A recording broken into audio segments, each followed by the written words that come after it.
12 o'clock. Here is the midday news. First, the top stories. Ogun wants host communities not to be hostile at investors in their areas. Oshibajo military chiefs meet again on Boko Haram's ambush of NNPC team. Northern Governors Youth Coalition meets on Ndigo October 1 deadline. Two electrocuted, others injured by power surge in Niger State. And in foreign, gunfire in Kabul, Afghan capital after suicide attack at Iraqi embassy. And Russia expels 755 US embassy officials in retaliation against new sanctions. Good afternoon, I am Chienye Egwuonwu bringing you the details of the news shortly. Ogun State government says it will not tolerate any action capable of sabotaging its ongoing drive to industrialize the state. It threatens to sanction anyone or group of people with such an agenda. Commerce and Industry Commissioner Otumba Bimbo Ashiru issued the warning in Abeokuta at a meeting to mediate between Shono Group of companies and Igbodu family over their dispute over landed property in Adodota, local government area of the state. The commissioner cautions host communities against being hostile to investors setting up new industries in their areas. New industries, according to the commissioner, will promote economic stability. It will create new jobs, higher living standard, and increase in revenue for the state. He promises that the dispute between the Igbodu family and Chono Group will be resolved amicably. A member of the Ogun State House of Assembly, Olushola Shonuga, has faulted the conduct of the Saturday's All Progressives Congress (APC) Delegates Congress in the Ikenne local government area of the state. Shonuga, an APC member from the Ikenne state constituency, accused the party chieftains in the area of denying members the right to elect their delegates. The State Assembly Committee Chairman on Local Government and Chieftaincy Affairs, speaking with Rock City FM, alleged that himself and several other delegates at the Congress, which was held at the Ikenne local government, were not allowed to vote for their choice of three delegates for the forthcoming APC National Non-Elective Convention. The Senate control that the one holiday of national holiday. Let them in mind in the right way. The Senate local government election is not a party chairman as the Senate local government Honorable Daniel Adini and Honorable Carl the chosen of the two of them. Acting President Yemi Oshibajo has held another round of meeting with service chiefs over the capture of some members of NNPC exploration team during an ambush by Boko Haram forces in Borno State last week. The meeting took place last Saturday night at the presidential villa in Abuja. Oshibajo's media aide, Laolu Akonde, who made this known, says the meeting was also attended by the Inspector General of Police, the Director General of Department of Security Service, and Petroleum Resources Minister of State. Akonde was silent on the outcome of the meeting. Last week, Oshibajo met the service chiefs, Defense Minister, and Chief of Defense Staff immediately after the Boko Haram ambush, which left scores of soldiers and civilians dead and others missing. Acting President at the meeting directed the service chiefs to relocate from Abuja to Maiduguri to coordinate the anti-insurgents military operation. Meanwhile, Nigerian Air Force says it is deploying thermal imaging camera to enhance its operational capability in the northeast region against Boko Haram. Air Force, in a statement by its spokesman, Air Commodore Olatokunbo Adesoya, explains that the thermal imaging camera to be mounted on its aircraft uses infrared, which is capable of identifying people at an acceptable distance. The thermal imaging camera, according to the Air Force, can also penetrate smoke, fog, and haze. In addition, Air Force says it has deployed more special forces to the northeast region to protect its bases and fight alongside with troops and their colleagues at the battlefront. Northern State Governors Forum has met with top leaders of the Coalition of Northern Youth, who issued October 1 deadline to Ndibus to leave the North. Speaking after the meeting in Abuja, the forum chairman, Governor Kashim Shettima, says the issue will be resolved in the interest of the national unity.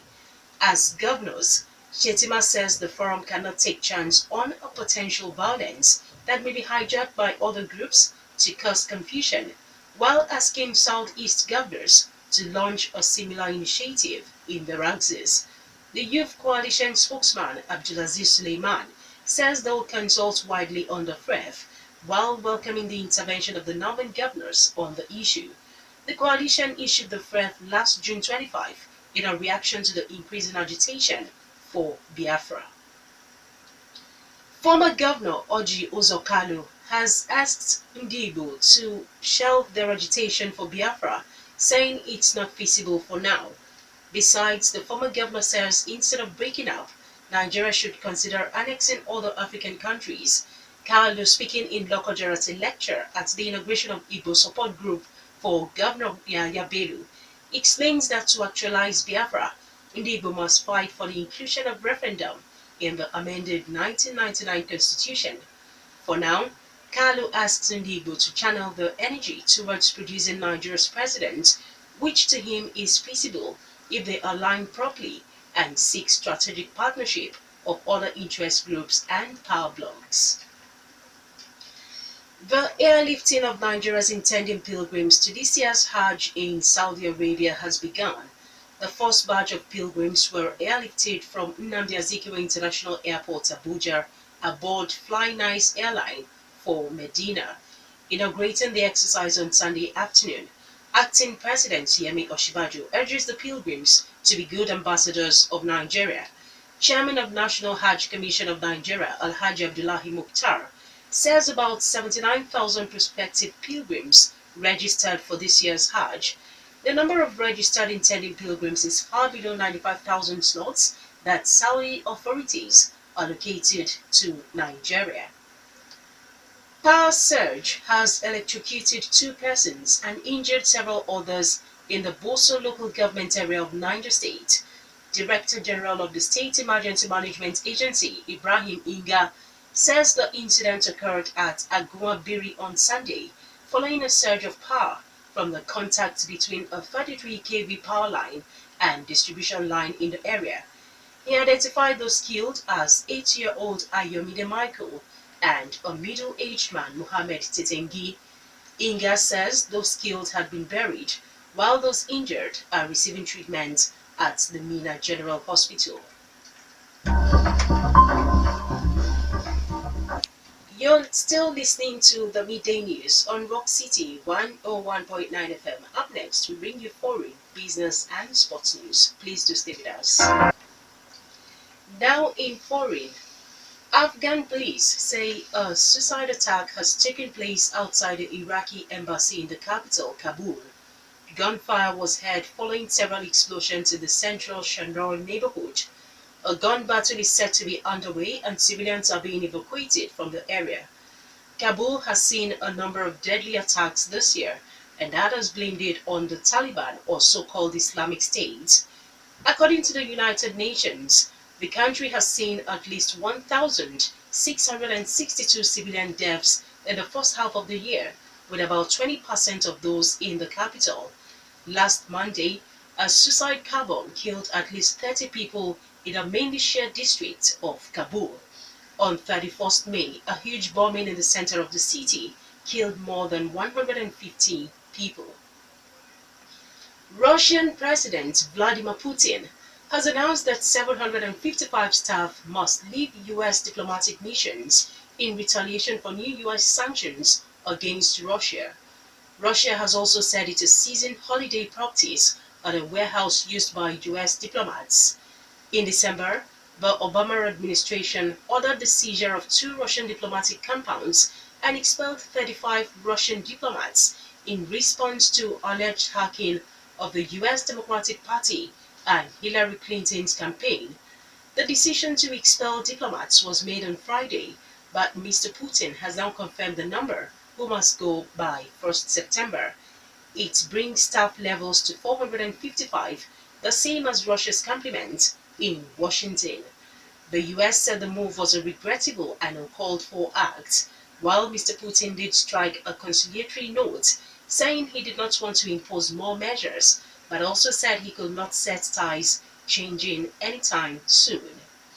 Meanwhile, the US says it will not call for a UN Security Council meeting over North Korea's missile tests because it will produce nothing of consequence. US Ambassador to the UN, Nikki Haley, said such a meeting would send a message to North Korea that the international community was unwilling to challenge it. North Korea said its tests proved that the entire US was within range, while the US has responded by testing an anti-missile system and flying bombers over the Korean peninsula.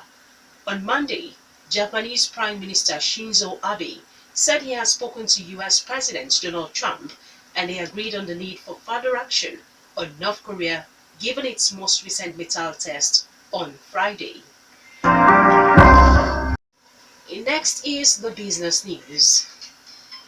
National Bureau of Statistics (NBS) and Petroleum Equalization Fund (PEF) are working together to determine the actual liter of petrol being consumed daily in Nigeria. Both NBS and PEF have set up a committee to undertake an investigation to know the actual figure of petrol consumption. The figures being quoted by different government agencies, including Nigeria National Petroleum Corporation (NNPC) and Petroleum Products Pricing Regulatory Agency (PPPRA) and Department of Petroleum Resources, are between 35 million litres and 40 million litres daily.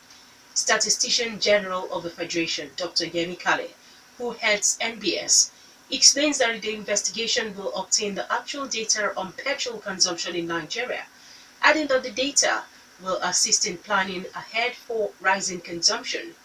PEF Secretary General Ahmed Boboy says the different petrol consumption figure being quoted by different government agencies is embarrassing. Finally, sports news. MFM-FC made sure that they stayed on the tails of NPFL leaders Plateau United with a 1-0 success at bottom-placed Remo Stars on Sunday. The win represents a second victory for MFM on the road, taking their points to 55, 3 behind table-topping Plateau United. Two-time African champions Enyimba kept their fourth position after defeating Kano Pillars 1-0 in the day's big game. El Kanemi inflicted a 1-0 defeat on Akwa United in Maiduguri, while Yinka Onolapo emerged the match winner for Nasarawa United as they claimed a 1-0 victory over Niger Tornadoes to continue their push-up on the standings. It was a brainstorming game at the Muhammadu Diko Stadium, where hosts Katsina United were held to a 2-2 draw by ABS. The two matches by Gombe United vs Lobby Stars and that of Abia Warriors vs FC Ifeanyoba all produced no goals. That was the midday news, and just before we go, the major stories once again. Ogun warned host communities not to be hostile at investors in their areas. Oshibajo military chiefs met again on Boko Haram's ambush of NNPC team. Northern Governors Youth Coalition met on Ndigbo October 1 deadline. 2 electrocuted, others injured by power surge in Niger State. On the foreign scene, we also told you that gunfire in Kabul, Afghan capital, after suicide attack at Iraqi embassy. And Russia expelled 755 US embassy officials in retaliation against new sanctions.